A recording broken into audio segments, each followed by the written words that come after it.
Photo session চালাই দাও। নাহলে তো সচিব বানাবে না ভাই।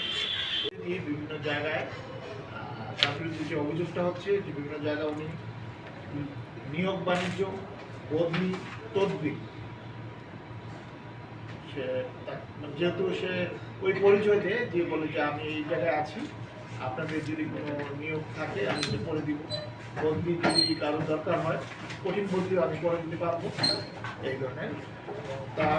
তাকে আমরা সিকোয়েন্সটা হচ্ছে যে এই ধরনের একটা অভিযোগ এসেছে, মাননীয় প্রধানমন্ত্রী এটিএস মহোদয় আমাকে ফোন দিয়েছিলেন যে তার বাড়ি এলাকায় তাৎক্ষণিকভাবে একটা ধানমন্ডি তারা জিডিও করেছেন, জিডি কপি সহ আমাকে পার্সোনালি কল দিয়েছিলেন এবং পাঠিয়েছিলেন।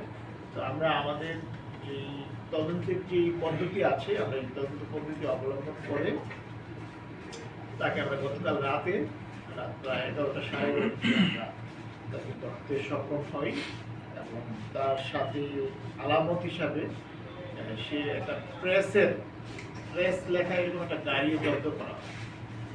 তার মানে বোঝা যাচ্ছে সে বিভিন্ন জায়গায় সে প্রেসের মানে সাংবাদিক এই পরিচয় বিভিন্ন জায়গায় তারা এসেছে।